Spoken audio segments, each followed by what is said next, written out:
Good morning student, welcome to BFS inter college and BFS academy.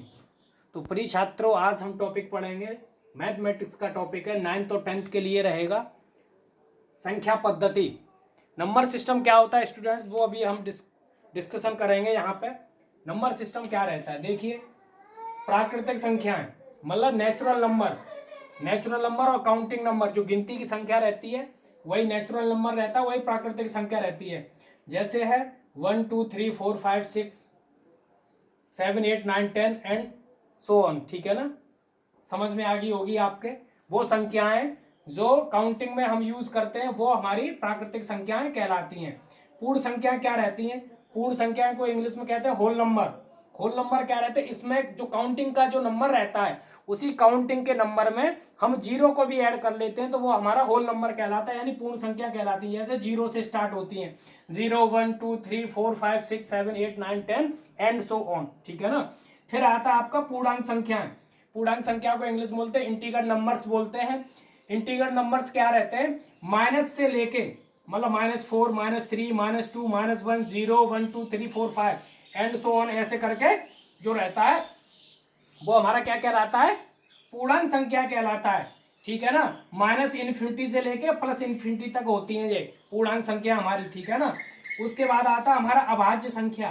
कौन सी संख्या? यानी prime number. अभाज्य संख्या रहती है, प्राइम नंबर रहता है। वो संख्याएं जिनके केवल दो गुणनखंड होते हैं, वो संख्या जिनके केवल दो गुणनखंड होते हैं, दो फैक्टर होते हैं, वो क्या कहलाती हैं? अभाज्य संख्याएं कहलाती हैं। ठीक है ना। एग्जाम्पल देख लो, जैसे 2 3 5 7 11 13 17 20 19 22 23 29 31 37 41 43 47 53 एंड सो ऑन। ठीक है ना। अब यहाँ पे देखिए, यहाँ 2 2 से डिवाइड हुआ और 1 से हुआ, 3 1 से हुआ और 3 से हुआ, 5 1 से हुआ और 5 से हुआ, और 7 7 से हुआ और 1 से हुआ। ठीक है ना। इसके बाद हमारा क्या आता है? इसके बाद हमारा आता है परमेय संख्या। हम इसके बाद क्या पढ़ेंगे? इसके बाद नहीं, इसके बाद हमने जब पढ़ ली हमने गुणन, जिनके दो गुणनखंड रहते हैं, अभाज्य संख्या। ठीक है ना। अब हम पढ़ेंगे, क्या पढ़ लेंगे इसके बाद? हम पढ़ लेते हैं संयुक्त नंबर। संयुक्त नंबर हम पढ़ लेते हैं।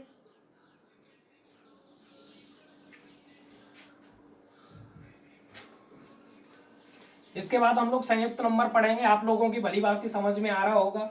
लॉकडाउन का पालन करें, घर में ही रहें और ज्यादा से ज्यादा पढ़ाई करें, समय का सदुपयोग करें, दुरुपयोग ना करें, घर से बाहर ना निकलें। गार्जियनों से भी अपील करता हूं कि अपने अपने बच्चों को घर के अंदर ही रखें और ज्यादा से ज्यादा बच्चों की पढ़ाई पर ध्यान दें और सोशल डिस्टेंसिंग का पालन करें।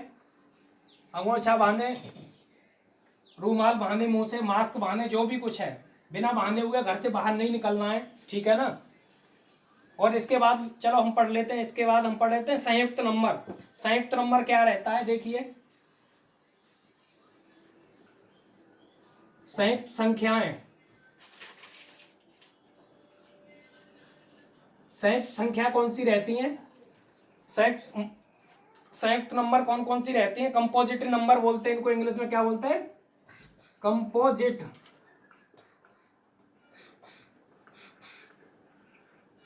कंपोजिट नंबर्स रहते हैं। कंपोजिट नंबर्स कौन कौन से रहते हैं?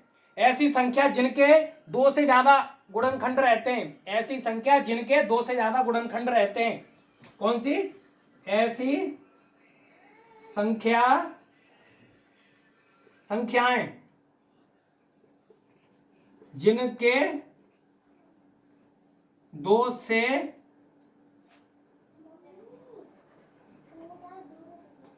अधिक गुणनखंड होते हैं। वो कौन सी होती है? जैसे सपोज करो 10 हो गई, 10 के कितने गुणनखंड हो गए? 1 हो गया, 2 हो गया, 5 हो गया और 10 हो गया। तो कितने हो गए? 4 गुणनखंड हो गए ना। देखिए 1 2 3 4, तो ये चार गुणनखंड हो गए। ऐसी संख्याएं जिनके दो से ज्यादा गुणनखंड रहते हैं वो संयुक्त संख्याएं कहलाती हैं। उसके बाद हम पढ़ लेते हैं सम संख्या। इसके बाद हम पढ़ लेते हैं सम संख्या। सम संख्या क्या होती है? सम संख्याएं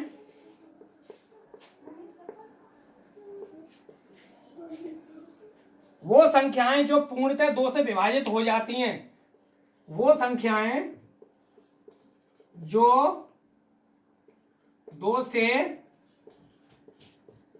पूर्णतः विभाजित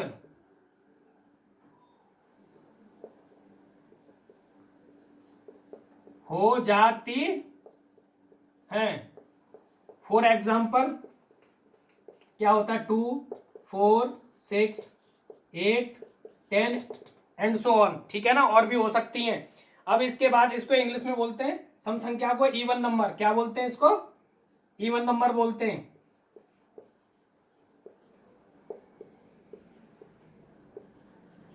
इवन नंबर्स होते हैं, ठीक है ना। अब इसके बाद आता है विषम संख्या।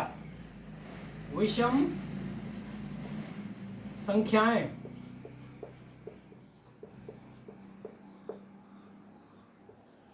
वो संख्याएं जो 2 से पूर्णतः विभाजित नहीं होती हैं। वो संख्याएं जो 2 से पूर्णतः विभाजित नहीं होती हैं, नहीं होती हैं, ठीक है ना। जैसे कर लें 1, 3, ठीक है ना, 5, 7, 9, इस तरीके की जो एंड सो ऑन रहती हैं, ठीक है ना। 11 भी हो जाएगा और भी हो जाएगा। तो ये इस तरीके की हमारी क्या हो जाती हैं, ऑड नंबर रह जाते हैं। क्या बोलते हैं इनको? Odd number. क्या बोलते हैं इनको? ऑड नंबर्स बोलते हैं, ठीक है जी। इसके बाद हम लोग और अगले नेक्स्ट पढ़ते हैं। इसके बाद कौन कौन सी और संख्याएं आती हैं, सब लोगों की समझ में आ रहा होगा। सब लोग अपना कॉपी लेके, पेन लेके, और जब इसको ग्रुप पे शेयर किया जाएगा, यूट्यूब चैनल पे शेयर किया जाएगा, तो आप लोग उससे वहां से ले लें और इसको नोट्स बना के ही पढ़ें, तो बहुत ही इंटरेस्ट आता है पढ़ाई में, ठीक है। इसके बाद हम लोग पढ़ लेते हैं परिमेय संख्या। परिमेय संख्या, परिमेय संख्याएं, संख्याएं। तो परिमेय संख्याएं वो संख्याएं जो भिन्न के रूप में होती हैं। वो संख्याएं जो भिन्न के रूप में होती हैं, अर्थात P अपॉन Q के रूप में होती हैं। अर्थात P अपॉन Q के रूप में होती हैं, मतलब अंश और हर के रूप में होती हैं। अंश और हर के रूप में होती हैं। वो क्या कहलाती हैं?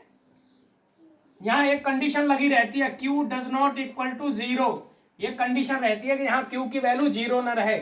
फॉर एग्जाम्पल कौन कौन सी परिमेय संख्या रहती हैं? परिमेय संख्या हमारी होती हैं, देखें, 1/2, 1/3, 4/5 एंड सो ऑन, ठीक है ना। अब इसी के बाद नेक्स्ट टॉपिक आता है अपरिमेय संख्या। अपरिमेय संख्याएं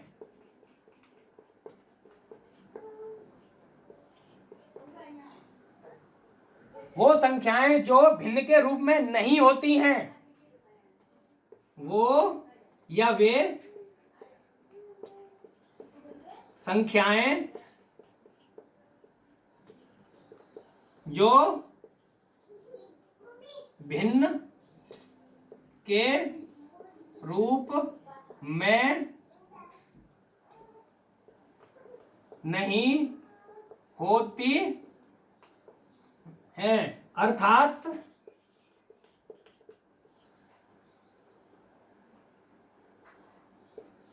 P अपॉन Q के रूप में नहीं होती हैं। वो P और Q के रूप में नहीं होती हैं, ठीक है ना। वो कैसी होती हैं, और यहाँ पे क्या कैसी हो सकती हैं? 1, ठीक है ना, परिमेय ये हो जाती है √2, √3, √5, √7, ठीक है ना। ये हमारी क्या कहलाती हैं? परिमेय संख्याएं कहलाती हैं। अब इसके बाद हम, ठीक है ना, अब यहाँ पे सबसे बड़ा क्वेश्चन ये आता है कि जो अगर कोई क्वेश्चन पूछे कि जो पाई हमारी होती है, पाई वो क्या रहती है, पाई आप लोगों ने सुना होगा, ये जो पाई रहती है, पाई ये क्या रहती है, परमेय संख्या और अपरमेय संख्या है। तो पाई हमारी क्या है, अपरमेय,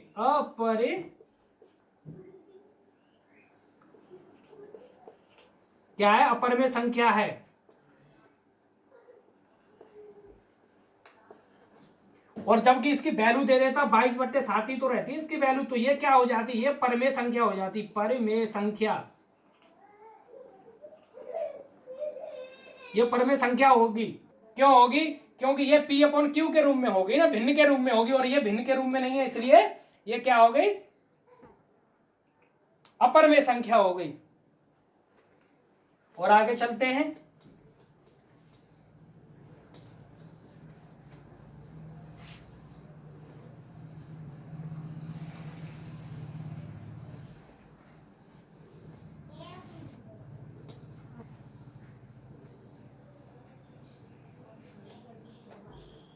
आगे चलते हैं। जैसे वास्तविक संख्या, क्या होता है, वास्तविक संख्या या वास्तविक संख्याएं, वास्तविक संख्याएं, ठीक है ना, ये हमारी दो प्रकार की रहती हैं। वास्तविक संख्या हमारी दो प्रकार की रहती हैं। कौन कौन से दो प्रकार रहते हैं वास्तविक संख्याओं के, परमेय और अपरमेय। क्या होता है, परमेय संख्याएं, और दूसरा कौन सा रहता है, अपरिमेय संख्याएं। परमेय संख्याएं और अपरमेय संख्याएं। फॉर एग्जाम्पल परमेय संख्या हमारी कौन कौन सी होती हैं, जैसे -1 +1 3/5 ऑन सो ऑन। और अपरमेय संख्याएं कौन कौन सी होती हैं, अपरमेय संख्या √2 √3 √5 एंड सो ऑन, ठीक है ना। और जो परमेय संख्याएं रहती हैं वो भी हमारी कितने प्रकार की रहती हैं, वो भी हमारी दो प्रकार की रहती हैं। कौन सी, पूर्णांक संख्याएं और भिन्न संख्याएं। ये भी हमारी कितने प्रकार की रहती हैं, दो प्रकार की रहती हैं, ठीक है ना। ये कौन कौन सी होती हैं, पूर्णांक संख्याएं, पूर्णांक संख्याएं, और ये कौन सी होती हैं, भिन्न संख्याएं। कौन सी होती हैं, भिन्न संख्याएं, ठीक है जी। समझ में आ रहा होगा, आशा करता हूं आप लोगों की समझ में। तो पूर्णांक संख्याएं कौन कौन सी होती हैं, अभी आपको पढ़ाया था 1 2 3 एटसेट्रा, मतलब ऑन सो ऑन, और अनंत तक, ठीक है ना। और भिन्न संख्याएं कौन कौन सी होती हैं, जो भिन्न के रूप में होता है, ये 3/4 हो गया, 5/2 हो गया, ठीक है ना, और 1/7 हो गया, एंड सो ऑन, ठीक है ना। ये हमारे भिन्न संख्याएं हो गई। अब ये पूर्णांक संख्या हमारे तीन प्रकार की होती हैं। ये जो पूर्णांक संख्या होती हैं ये तीन टाइप की रहती हैं। वो कौन कौन से तीन टाइप रहते हैं आपके सामने पढ़ रहे हैं, ठीक है ना। वो तीन प्रकार की रहती हैं। वो कौन से तीन प्रकार हैं आपके सामने हम लोग पढ़ रहे हैं। कौन सा पहला रहता है, पहला रहता है धन पूर्णांक। कौन सा रहता है, धन पूर्णांक संख्याएं, ठीक है जी, समझ में आ रहा होगा, धन पूर्णांक संख्याएं। दूसरा क्या हो गया, शून्य, मतलब केवल शून्य होगा, शून्य तो जीरो जानते ही आप लोग। और फिर क्या होगा, ऋण पूर्णांक संख्याएं, ऋण पूर्णांक संख्याएं, समझ में आ रहा होगा, ठीक है जी। पूर्ण, देखो बात जो हो गई। अब इसमें कौन सी होती है धन पूर्णांक संख्याएं, इनमें केवल धन हो, ठीक है ना, इनमें केवल धन हो। इसमें हमारा माइनस भी आ जाता है, ठीक है ना, प्लस भी आ जाता है। इनमें केवल धन हो, जैसे 1 2 3 4 5 ऐसे करके एंड सो ऑन, ठीक। और इनमें शून्य हो गया। ऋण पूर्णांक क्या होता है, -1 -2 -3, ठीक है ना। इस तरीके से करके ये हमारा आता है, ठीक है ना। आशा करता हूं कि आप लोग सब लोग समझ रहे होंगे। एंड सो ऑन जो आगे तक भी जाती हैं, ठीक है, ये आ गया। और इसी बीच मैं आपको एक चीज और बता देना चाहता हूं कि अगर पूर्णांक संख्या रहती हैं हमारी, मतलब धन पूर्णांक रहते हैं, उनको हम किस तरीके से ऐड करते हैं, ठीक है ना। सब लोगों की समझ में आ रहा होगा। अगर पूर्णांक संख्या रहती हैं तो उनको हम किस तरीके से ऐड करते हैं वो मैं आपको अभी यहाँ बता दे रहा हूं।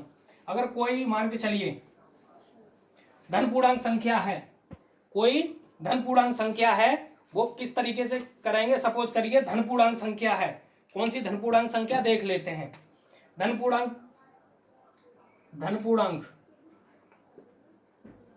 पूर्णांक को किससे डिफाइन करते हैं, एन नेचुरल रहता है ना, ये 1 2 3 4 5 6, ठीक है ना, 7 एंड सो ऑन, ठीक, इस तरीके से हो गया। और धन पूर्णांकों का इनका योग कैसे करते हैं, धन पूर्णांकों का योग कैसे करते हैं, योग देख लेते हैं। ये कोई 4 धन पूर्णांक संख्याएं ए बी सी और डी, ये कोई 4 धन पूर्णांक संख्या हैं, तो इनके लिए 3 कंडीशन रहेंगी। पहली कंडीशन क्या रहेगी, यदि ए बराबर सी और बी बराबर सी, यदि ए बराबर सी और बी बराबर सी तो क्या होगा, ए बराबर बी हो जाएगा ना। कहां, जब यहां ए बराबर सी और बी बराबर सी, ठीक है ना, तो यहां से क्या हो जाएगा, ए बराबर बी होगा कि नहीं होगा, ए बराबर बी होगा कि नहीं होगा, ठीक है जी। ऐसे ही दूसरी कंडीशन यहां पे हम लोग देख लेते हैं। दूसरी कंडीशन क्या है यहां पे, यदि ए बराबर बी और सी बराबर डी, ए बराबर बी और सी बराबर डी, तो क्या होगा वहां पे, ए बराबर बी और बी बराबर सी, ठीक है ना, ए बराबर बी और बी बराबर सी, तो क्या हो जाएगा यहाँ पे, यहाँ कंडीशन हो जाएगी ए बराबर सी, क्या हो जाएगा, ए बराबर सी, इसको फॉलो करेगा। ऐसे तीसरी कंडीशन क्या रहती है, कि यदि ए बराबर बी और सी बराबर डी, तो क्या रहेगा देखिए, तो ये रह जाएगा ए प्लस सी बराबर बी प्लस डी, ठीक। और ये हमारे कई नियम होते हैं उनको फॉलो करेगा। पहला नियम रहता है हमारा, इसका पहला नियम होता है संवरक नियम, इसको फॉलो करेगा। तो संवरक नियम क्या कहता है, संवरक नियम कहता है हमारा, क्या बोलता है, अगर दो धन पूर्णांक संख्याओं को जोड़ा जाए, सपोज करो कोई धन पूर्णांक है हमारा 3 और 5 को अगर जोड़ा जाए, सपोज दैट, ठीक है ना, तो इनका जोड़ हमेशा धन पूर्णांक ही होगा। क्लियर हुआ। यदि 2 धन पूर्णांकों का जोड़ा जाए तो इनका योगफल सदैव क्या रहेगा, धन पूर्णांक ही होगा।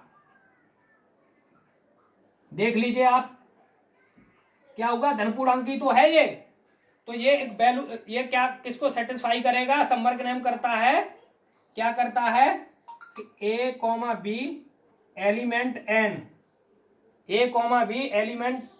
एन, तो क्या करेगा, तो ए प्लस बी एलिमेंट एन, ये इसको सेटिस्फाई करेगा, ठीक है ना, इसी को तो सेटिस्फाई करेगा। ये फॉर्मूला हो गया, संवर्ग नियम का हो गया, ठीक है। नेक्स्ट रूल देख लेते हैं, इसका कौन सा रहता है, वो आपके सामने ये है, देखो। आशा करता हूं कि आप लोग सब लोग समझ रहे होंगे।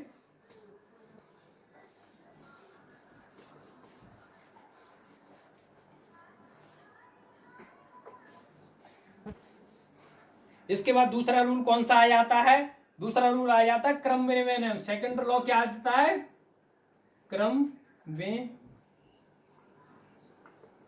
विनिमय नियम आ जाता है, लॉ, ठीक है ना। ये क्या बोलता है, ये बोलता है कि 2 धन पूर्णांक हैं कोई, सपोज करो ए ओ प्लस बी बराबर बी प्लस ए, ये इस प्रॉपर्टी को सेटिस्फाई करेगा। सपोज करो 4+3 बराबर कितना हो जाएगा, 3+4, ये वही तो होगा। अरे भाई इसको आगे पीछे कर दिया क्या फर्क पड़ेगा। नेक्स्ट क्या होगा, सपोज करो 12+8 इक्वल टू क्या हो जाएगा, 8+12। आई थिंक आप लोगों की समझ में आ रहा होगा भली भांति। ये तीसरा रूल क्या फॉलो करेगा, यहाँ पे तीसरा रूल किसका आ जाएगा, हमारा रूल सहचर्य नियम आ जाएगा। सहचर्य नियम, सहचर्य नियम किसको फॉलो करता है, सहचर्य नियम फॉलो करता है, इसमें कोई तीन संख्याएं रहती हैं, इसमें कोई तीन धनपूर्णांक संख्या रहती है। कौन सी, a+b+c, ये तीन संख्याएं हो गई। ये तीनों संख्याएं बराबर क्या होती हैं, a+b और +c, इस प्रॉपर्टी को सेटिस्फाई करेगा। ठीक है ना। अब एग्जांपल देख लेता हूं इसी का, कैसा एग्जांपल है, ये आपके सामने एग्जांपल ये रहा। 4+8 ब्रैकेट बंद कर दिया, ठीक है ना, +3 हो गया। आगे क्या हो जाएगा, आगे हो जाएगा आपका 4 प्लस ब्रैकेट 8+3, ये हो गया। समझ रहे होंगे आप लोग भली भांति, ठीक है ना। ये हमने किसका पढ़ा था, दो धनपूर्णांकों का योग का हमने नियम पढ़े थे, 3 नियम। अभी इसी तरीके से अगर हमारा गुणा का नियम आ जाता है तो वो किस तरीके की प्रॉपर्टी को करेगा, वो 3 प्रॉपर्टियां होती हैं, वो तीनों, 3 तो यही होती हैं लेकिन वो गुणा की प्रॉपर्टी रहती है, तो आपको मैं अभी बता दे रहा हूं। इसमें जोड़ में 3 रहती है, गुणा में 4 रह जाती हैं, 3 ये होती है, एक और हो जाती है हमारी, ठीक है ना। वो भी आपके सामने मैं अभी बता दे रहा हूं। पहली कौन सी रहती है गुणा के लिए, धन पूर्णांकों का गुणा, धन पूर्णांकों का गुणा। धन पूर्णांकों का गुणा क्या रहता है, कोई भाई धन पूर्णांक देख लीजिए, जैसे अभी इधर देख रहे थे वैसे ही धन पूर्णांक होंगे सेम, ठीक है ना। धन पूर्णांकों का गुणा होगा तो उसी में भी सेम क्या रहेगा, धन पूर्णांक हमारी सेम वही थी, 4 कोई धन पूर्णांक संख्या होगी, ए बी सी और डी, ये कोई 4 हमने धन पूर्णांक संख्या होगी, धन पूर्णांक संख्या हो गई है, ठीक है ना। धन पूर्णांक संख्या, ये संख्याएं हो गई, 4 धन पूर्णांक संख्याएं हो गई, ठीक है जी। इसका हमें क्या करना है, तो इसमें भी पहला आ जाएगा संवर्ग नियम, को आएगा पहला संवर्ग नियम आ जाएगा,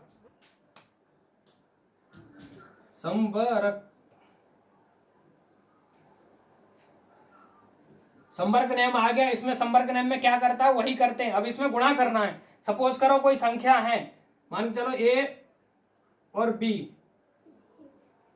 ये हो रहा है, ठीक है ना। तो क्या हो जाएगा, तो ये फिर हो जाएगा a cross b element n। इसका मतलब क्या है, कोई संख्या है, सपोज करो 4×7 बराबर 28, ठीक, ऐसे करके एग्जांपल दे दिया। दूसरा हमारा आ जाएगा, दूसरा हमारा आ जाएगा, क्या आ जाएगा, क्रमव्यय नियम,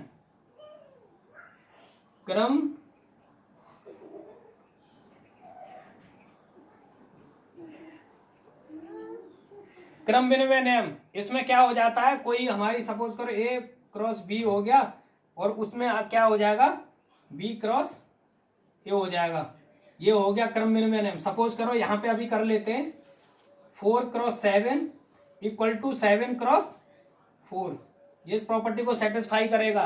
तीसरा रूल हमारा क्या हो जाता है, अभी जो बताया था सहचर्य का था, सहचर्य, सहचर्य नियम, ठीक है ना। सहचर्य नियम रहता है वो क्या, किस प्रॉपर्टी को सेटिस्फाई करेगा, वो करेगा सहचर्य नियम करेगा। यहां देख लेते हैं, a cross b cross c बराबर क्या हो जाएगा, a क्रॉस b और क्रॉस c, ठीक है ना। ये इस प्रॉपर्टी को सेटिस्फाई करेगा। एग्जाम्पल के तौर पे हम लोग कर लेते हैं, एग्जाम्पल के तौर पे कर लेते हैं, यही हम लोग 4×7, ठीक है ना, ये एक ब्रैकेट में कर दिए और यहाँ पे कर दिए 3। अब तो क्या हो जाएगा, यहाँ पे हो जाएगा 3×4 हो जाएगा ×7, मतलब मल्टी जो हो जाएगा, ये इस प्रॉपर्टी को सेटिस्फाई करेगा। अगला एक लास्ट और बच रहा है हमारा, उसको और हम लोग समझ लेते हैं, ठीक है ना। और उसके बाद हम लोग फिर इसके बाद एक और बचेगा, मोस्ट इंपोर्टेंट टॉपिक बचेगा, उसको भी हम करेंगे। तो ये बच रहा है वितरण विधि, वितरण वितरण तथा बंटन विधि विधि या नियम नियम कर दो।